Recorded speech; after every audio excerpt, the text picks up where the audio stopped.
Hola, bienvenidos a este video donde vamos a hablar sobre el artículo científico. Vamos a conocer qué es el artículo científico y cada una de sus partes. Iremos desglosando cada una de ellas para así poder ir conociendo cómo debe ir estructurado y qué debe llevar cada una de sus partes. Esto con el fin de que si en algún futuro alguien quisiera realizar un artículo científico pueda hacerlo de manera correcta. También vamos a ir revisando un artículo que nos pareció bastante interesante como equipo, conocido como calidad del sueño relacionada con el rendimiento académico de estudiantes de medicina humana. Y veremos si este contiene las partes del artículo completos, si están bien estructuradas, si tienen buen contenido, ¿verdad? Esto con el fin de que si existe algún error, notarlo y así poder evitar que otras personas lo cometan. Así que sin más, comencemos con el video. Bueno, para comenzar debemos definir qué es un artículo científico. Bueno, un artículo científico, también conocido como artículo de revista, es un documento escrito o un informe en el que se describen los resultados experimentales de forma fidedigna y válida. Aborda nuevos conocimientos en el desarrollo de la investigación llevada a cabo. Este artículo científico se caracteriza por presentar una estructura definida y por tener como finalidad poder compartir y contrastar los resultados obtenidos con el resto de la comunidad científica. Y una vez ya validados estos resultados, se pueden incorporar como recursos bibliográficos a disponibilidad de las personas interesadas que a un futuro lo necesiten para su propia investigación. Acorde a la Guía para la redacción de artículos científicos publicados por la UNESCO, se señala que la finalidad esencial de un artículo científico es comunicar los resultados de investigaciones, ideas y debates de una manera clara, concisa y fidedigna. Es por ello que para escribir un buen artículo científico hay que aprender y aplicar los 3 principios fundamentales de la redacción científica, los cuales son precisión, claridad y brevedad. Bueno, y ahora que ya tenemos definido y bastante claro qué es un artículo científico, podemos comenzar a hablar de cada una de sus partes. Y es que este artículo está constituido por 9 partes o 9 puntos fundamentales para realizar un buen artículo científico, donde se incluye el título, los autores, el resumen, la introducción, materiales y métodos, resultados, discusión, conclusiones y por último, referencias bibliográficas. En lo siguiente que viene del video vamos a hablar de cada una de las partes del artículo individualmente para conocer a detalle en qué consiste cada una de ellas y cómo se realiza. Hablemos sobre el título. El título, aunque suene y se vea que es sencillo y que no es una parte muy complicada de hacer, es un punto al que se le debe poner mucho cuidado, pues este, al ser la primera parte del artículo y al ser el apartado más leído, llega a ser de vital importancia para conseguir que un lector interesado acceda al contenido completo del trabajo. Por lo tanto, el título debe de indicar de qué se trata todo el contenido del estudio. El título debe de sintetizar de manera breve la idea o el contenido principal del trabajo, como ya habíamos mencionado. Este debe ser creativo, objetivo, conciso, claro, inequívoco y, por supuesto, atractivo. Debe ser capaz de inspirar en el lector el suficiente interés como para que llegue a leer el resumen y, por lo consiguiente, la totalidad del trabajo. Además, debe ser comprensible para especialistas en otros campos y no debe de tener ni una abreviatura ni sigla. Ahora, hablando del artículo, ¿verdad? El título que hemos puesto acá, podemos ver que el título, el cual es la calidad de sueño relacionada con el rendimiento académico en estudiantes de medicina humana, se puede decir que cumple con las características principales al contener 13 palabras, es decir, es conciso y preciso, no contiene ninguna abreviatura ni sigla y logra dar a entender de lo que se va a tratar el contenido del trabajo. Podemos decir que es llamativo para las personas que estén buscando temas relacionados con el rendimiento académico y para también estudiantes de medicina que estén interesados en conocer del tema. Hablemos de los autores. Con respecto a los autores, estas son todas las personas que participaron en el trabajo y deben de quedar reflejados en este, pero no es suficiente con que figuren y se pongan y ya. También deben estar en el orden justo y adecuado de acuerdo con su participación real. El primero de los autores se designa como el autor principal, el de mayor aporte o el que tuvo el papel principal en la realización del trabajo. Los coautores generalmente se sitúan en el orden que el autor principal prefiera o ya haya discutido previamente con estos. También puede ser que se ordenen al azar o por orden alfabético. Los nombres deben ser completos y sin iniciales, y no debe incluir grados académicos o posiciones jerárquicas. Cuando ya hablamos del artículo acá que pusimos como ejemplo, se puede decir que realmente no cumple con ciertas características ya antes mencionadas, pues se utilizaron iniciales y los nombres no están completos. Pero con respecto a la posición de los autores, se podría decir que sí está correcto, además que no lleva grados académicos o posiciones jerárquicas. Cuando hablamos del resumen, nos referimos a aquella parte donde se da una visión en conjunto del trabajo. Esta parte informa brevemente de todas las secciones incluidas en el artículo, ¿verdad? Incluyendo resultados y conclusiones. Este resumen puede estar estructurado, es decir, estar bien dividido con sus apartados, es decir, cuando se hable del objetivo se pone objetivo, 2 puntos y se comienza a hablar, resultados, 2 puntos y se comienza a hablar. En cambio, está el no estructurado, que en esta no hay división de los apartados y se encuentra con información organizada en 2 o 3 párrafos. Nunca se pone objetivo, 2 puntos, ni resultados, 2 puntos, sino que simplemente se comienza a hablar del trabajo como tal. Este breve contenido, que se conoce como resumen, debe permitir identificar el aspecto básico del informe de forma rápida, exacta y fácil de entender. Con respecto al contenido del resumen o lo que debe llevar al resumen, a veces se le puede incluir una breve y sencilla introducción antes del resumen, pero también puede no llevarla. Lo que sí debe incluir es el objetivo principal, la metodología, los resultados principales y las conclusiones. Además, este debe incluir las palabras claves de no más de 5 palabras, que estas palabras claves son las palabras con las cuales las personas pueden buscar el trabajo, es decir, palabras relevantes en el artículo. La extensión del resumen no debe ir más allá de 250 palabras y se sugiere además que los resultados sean con valores numéricos, ya sea en números, tasas, porcentajes o proporciones. No se debe utilizar abreviaturas ni siglas y el texto no debe incluir ni tablas, ni gráficos, ni figuras. Bueno, y ahora sí, ya hablando del resumen que nosotras hemos seleccionado de nuestro artículo, podemos ver a simple vista que es un resumen estructurado. Como ya habíamos mencionado antes, un resumen estructurado es cuando tiene cada una de sus partes bien divididas. Es decir, como podemos ver acá, siempre antes de comenzar a hablar de algo especifica de qué va a ser. Por ejemplo, aquí menciona el objetivo, material y métodos, resultados, conclusiones y al final ya pone las palabras claves, así como el orden que ya habíamos mencionado antes que debía de ser. Por lo tanto, en ese aspecto está correcto. Después también podemos ver que cumple su principal función, que es dar una visión general de lo que será el trabajo y explica brevemente cada una de sus partes. A la hora de hablar de los resultados podemos observar que utiliza valores numéricos, no usa abreviaturas ni siglas, no se han incluido ni tablas ni gráficos, que es lo que decíamos anteriormente que no se debe hacer. Contienen las palabras claves del trabajo, las cuales son palabras relevantes, ¿verdad? Como ya habíamos mencionado, y no se ha pasado de más de 5 palabras como debe de ser.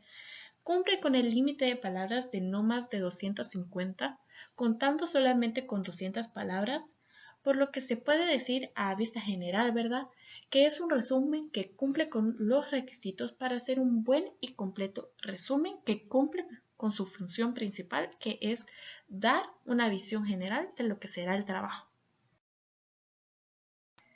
Bueno, y ahora ya pasando a otro punto del artículo, comencemos a hablar de la introducción. La introducción es otro de esos puntos que me va a ayudar a atraer la atención del lector, así como ya habíamos hablado del título y resumen del artículo. La introducción me debe responder a la pregunta de por qué se ha hecho este trabajo.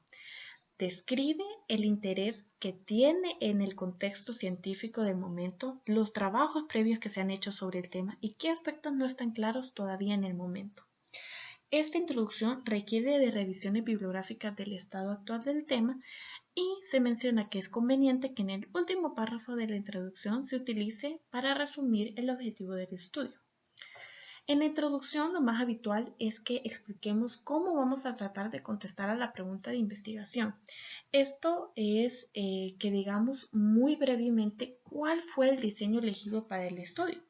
Con ello, el futuro lector tendrá en la introducción los dos elementos básicos para hacer un juicio inicial de lo que se está comunicando en el trabajo, que son la pregunta y el diseño. Esto nos permitirá además enlazar lo siguiente de la sección del artículo, que es el material y los métodos, donde detallaremos ese diseño del que ya se habló un poco en la introducción. En resumen, la estructura básica de la introducción es bastante sencilla. Debe incluir la razón de ser del estudio, pregunta de investigación planteada y diseño elegido para contestar esta pregunta. Y ahora sí, ya hablando de la introducción de nuestro artículo escogido, a simple vista podemos ver que es una introducción bastante ordenada, bastante completa y pues muy bien estructurada. Pero ya cuando nos adentramos un poco a lo que es la lectura de la introducción y las partes que conlleva, podemos ver que cumple con la principal pregunta que debe responder la introducción, que es el motivo de la investigación, por qué se ha hecho este trabajo, cosa que cumple esta introducción. También podemos ver que en el último párrafo, como ya habíamos mencionado antes, menciona el objetivo de la investigación y además habla sobre el diseño elegido para el estudio para responder la pregunta que se han planteado.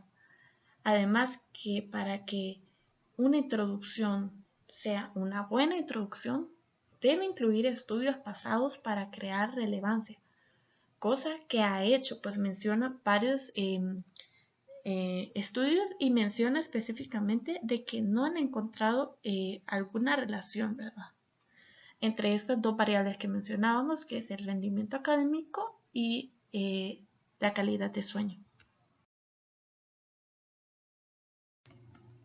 Los materiales y métodos. Esta sección responde a la pregunta de ¿cómo se ha hecho el estudio? La sección de material y métodos debe ser lo suficientemente detallada como para que otro autor pueda repetir el estudio y verificar los resultados de forma independiente. Para realizar esta sección se debe tomar en cuenta 3 puntos. Primero, el diseño. Este debe contener el escenario en que se desarrolló la investigación, el o los sujetos que estuvieron involucrados, el tamaño muestral, bajo qué condiciones se trabajó, los métodos de recolección de la muestra y cómo fueron analizados los datos. Como segundo punto importante a considerar es la población y muestra. La muestra nos debe indicar cuán representativa es la población diana a la cual se le generalizan los resultados, por lo que la muestra debe ser suficiente para garantizar la validez externa del estudio. Y por último punto a considerar, tenemos las consideraciones éticas. Este debe estar descrito cómo se obtuvo el consentimiento informado y la constancia de la revisión de la investigación por un consejo o comité de ética. Se debe haber descrito los riesgos potenciales de los sujetos participantes del estudio si lo amerita. La constancia del anonimato y la confidencialidad de los participantes del estudio es fundamental. Además, debe quedar estipulado la dirección postal o electrónica de un miembro del equipo de investigación para responder a alguna consulta referente al consentimiento informado. Y esos serían los 3 puntos a tomar en cuenta para realizar una buena sección de materiales y métodos. Ya tocando la sección de material y métodos de nuestro artículo seleccionado, vamos a ir mencionando, ¿verdad?, cada uno de los puntos ya anteriormente dichos, y vamos a ir viendo qué tal están descritos en este artículo. Con respecto al diseño, este fue el correcto. Se habló de cómo fue el estudio, qué tipo de estudio es, que en este caso es prospectivo, transversal y correlacional. Se menciona cómo se realizó, en qué tiempo se realizó, cuántos y cuáles estudiantes fueron los que realizaron las pruebas. Además se menciona qué instrumentos se han utilizado y pues las variables fueron muy bien utilizadas entre otros puntos, ¿verdad? Que incluye esta parte del diseño. Por lo que se puede llegar a la conclusión de que este punto de esta sección está bastante completa y menciona lo importante y lo relevante, ¿verdad? Ya hablando de la parte de población y muestra, se detalla en esta parte cuántos fueron los estudiantes que se utilizaron para el estudio. Menciona que fueron 209 alumnos de 384 en total. Se menciona qué instrumento utilizaron y pues hacen referencia a que se excluyeron a los estudiantes que no quisieron participar. Más bien, pues nunca se menciona qué tipo de muestreo utilizaron, punto que es importante en esta sección, así que no hay que olvidar que siempre que se explica esta parte de la población en la muestra, se debe mencionar el tipo de muestreo utilizado para seleccionar a la muestra y cómo se realizó ¿verdad? Y ya por último, en el punto del apartado de las consideraciones éticas, aquí ellos mencionan lo importante, que fue que previo a la entrega de las encuestas se realizó el consentimiento informado, menciona que se comunicó el objetivo del estudio de manera impresa, que se señaló que la participación sería totalmente voluntaria y que no se revelaría ningún tipo de dato que pudiera contribuir con su identificación. Por lo tanto, cumple las consideraciones éticas que debería llevar un estudio, ¿verdad? Y pues está bien mencionado en esta parte de materiales y métodos. Los resultados. Los resultados se caracterizan simplemente por ser la parte más importante del informe y deben presentarse sin comentarios ni juicios de valor ni justificaciones. Deben presentarse acorde a los objetivos, desde el más importante al menos significativo. A la hora de realizar esta sección de resultados, debe ser subdividida en 3 apartados. El primero de ellos es la recolección de datos. En este se debe mencionar la elección del instrumento y describir su validez y confiabilidad. Asimismo, debe describir claramente los pasos en el procedimiento de recolección de datos. Como segundo apartado tenemos el análisis de datos. Aquí se debe reflejar la correcta utilización de los procedimientos estadísticos para la medición de los datos y que estos se hayan analizado en relación a los objetivos del estudio. Además, se debe aclarar la aprobación o rechazo de las hipótesis en caso de tenerlas. Como último apartado tenemos la presentación de datos. En esta se debe centrar en los hallazgos pertinentes y debe responder a la pregunta de investigación. Los datos deben ser presentados en forma específica, sin comentarios ni argumentos, y además debemos utilizar términos estadísticos. A la hora de hablar de las tablas y los gráficos que van incluidos en esta parte de los resultados, estos deben ser simples, autoexplicativos y autosuficientes, incluyendo datos numéricos que ayuden a una comprensión rápida y exacta de los resultados. Por lo que ya mencionamos antes de que este apartado, esta sección es de las más importantes, se le debe poner mucho cuidado a su redacción y al contenido que se incluye en esta. Debe ser bastante completa, pues es la prueba de nuestra investigación, de los, como ya se llama así, ¿verdad? La sección de los resultados de nuestra investigación, los cuales son de suma importancia. Ahora sí, hablemos de los resultados de nuestro artículo seleccionado. Para comenzar, ¿verdad? Aquí no están todos los resultados, obviamente solo hemos puesto uno para poder basarnos en él para hablar en general de todos los resultados de este artículo, pues es bastante larga esta sección. Vamos a ir hablando de cada uno de los apartados que ya anteriormente habíamos mencionado que los resultados deben incluir. En este artículo no están bien subdivididos, o sea, no se va diciendo recolección de datos, análisis de datos, sino que están como expuestos en la teoría de los resultados, pero no en orden. Más bien, sí están todos los puntos que van dentro de ellos, pues en la recolección de datos se menciona la elección del instrumento y se describe su validez y confiabilidad. Se aclararon los pasos del procedimiento de recolección de datos, ¿verdad? A la hora del análisis de datos, utilizaron los procedimientos estadísticos adecuados para la medición de los datos eh, y se basaron obviamente en relación a los objetivos de su estudio. En este caso, ellos solo cuentan con un objetivo que es relacionar el rendimiento académico con la calidad de sueño, pero sí se hizo acorde con el objetivo del estudio. Además, se aclaró la aprobación o rechazo de las hipótesis, porque sí las tenía, obviamente. En la presentación de datos, que es el último apartado, eh, fue bastante conciso, fue bastante sencillo de entender los resultados, pues se utilizaron gráficos y tablas, los cuales eran simples, autoexplicativos y autosuficientes. Incluyeron datos numéricos que ayudaban a una comprensión rápida, ¿verdad? Los gráficos eran llamativos, los cuales causaban que te dieran pues, las ganas de leer los resultados, ¿verdad? Y a la hora de leerlos era bastante fácil de comprender, por lo que hace que esta sección de resultados esté bastante completa, esté bastante comprensible y concisa como debería de ser.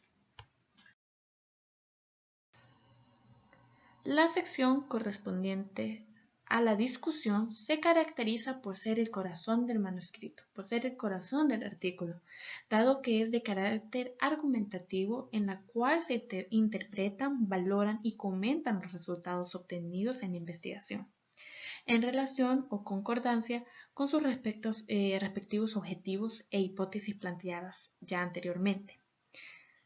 Es importante resaltar que en primera instancia se deben de discutir los resultados propios obtenidos en la investigación realizada, destacando aquellos hallazgos o puntos relevantes y novedosos en dicho desarrollo, los cuales posteriormente se compararán con los antecedentes, marco teórico o análisis que se hayan incluido en la revisión bibliográfica de dicho estudio.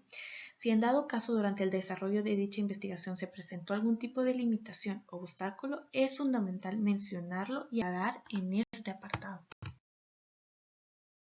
En este caso, en el artículo, se puede mencionar que cumple con las características anteriormente mencionadas, ya que sintetiza los datos obtenidos en la sección de resultados, pero sin repetir o comentar todos los resultados obtenidos, sino que solo aquellos que confieren una importancia sobre el tema en desarrollo, que en este caso hace alusión a la calidad de sueño y rendimiento académico.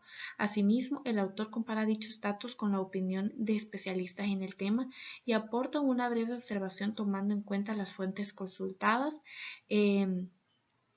el por qué los datos recolectados tuvieron ese patrón o comportamiento, sosteniéndolo con argumentos sólidos y veraces, por lo que se puede decir que esta sección está bastante bien redactada, no le da vuelta a lo mismo como normalmente se comete el error que ya se habló de ciertas cosas en los resultados y se vuelve a mencionar acá, sino que está muy bien redactado, tiene los datos necesarios, las comparaciones necesarias y el análisis necesario. Las conclusiones, pues ya siendo parte de los últimos puntos de un artículo, tiende a responder dos aspectos claves. En primer lugar, a la interrogante que se originó en el estudio desde un inicio y en segundo lugar a los objetivos planteados, por lo que se puede mencionar que las conclusiones son las ideas esenciales del trabajo de investigación. En relación al artículo escogido, ¿verdad? Se puede reafirmar dichas características que ya mencionamos anteriormente, dado que responde al objetivo planteado siendo el siguiente. El objetivo de este artículo es demostrar la existencia de una relación entre la calidad del sueño y el rendimiento académico de los alumnos del curso de Fisiología Humana de la Facultad de Medicina Humana de la Universidad de San Martín de Porres, en Lima, Perú. En la conclusión proporcionada en dicho artículo se establece que no se halló asociación entre la calidad de sueño y el rendimiento académico, ni en ninguno de sus respectivos componentes. Al mismo tiempo, se dio una breve sugerencia, una recomendación para ampliar y profundizar dichos análisis. Por lo que se puede decir que tenemos una conclusión, a pesar de que solo es una, que responde al objetivo del artículo, que es pues la principal función de una conclusión. Y ya por último, como nuestra última sección, ya por fin de nuestro artículo, tenemos las referencias bibliográficas.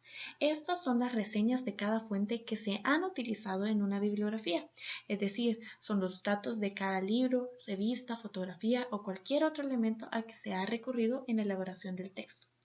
Las referencias bibliográficas cumplen dos funciones: testificar y autentificar los datos previos al trabajo y proveer de referencias relevantes respecto al tema del estudio.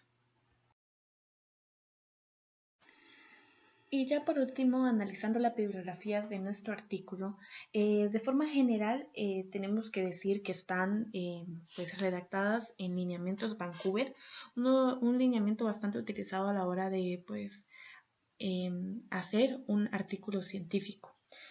Estos lineamientos Vancouver son bastante específicos para cada material, ¿verdad?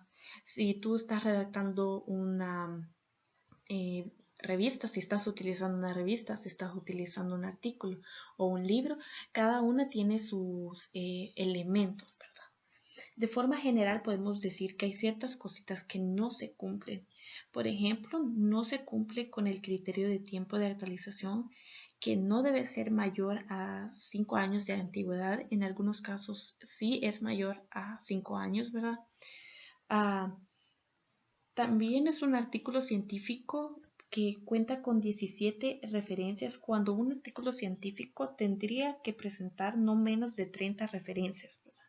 Esos serían como los dos puntos importantes que les vemos ahí fallas. Con respecto al contenido, ¿verdad? Hablando así general, sabemos que deben incluir ciertos elementos. En este caso, autor, título, lugar de publicación, editorial y año en caso de un libro. En caso de una revista, autor, título, nombre de revista, volumen y páginas. Con los ejemplos que tenemos acá podemos decir que el contenido está muy bien redactado. Solo los únicos dos detalles que pues mencionamos anteriormente son los únicos que se podrían decir que no hacen que esta bibliografía esté perfectamente redactada. Bueno, y con eso llegamos por fin al final del video. Espero que les sirva y que hayan logrado entender todo el contenido de este y pues que se animen a realizar un artículo científico que puede llegar a servir para futuros lectores que quieran realizar su propio artículo. Espero que lo hayan disfrutado y nos vemos a la próxima.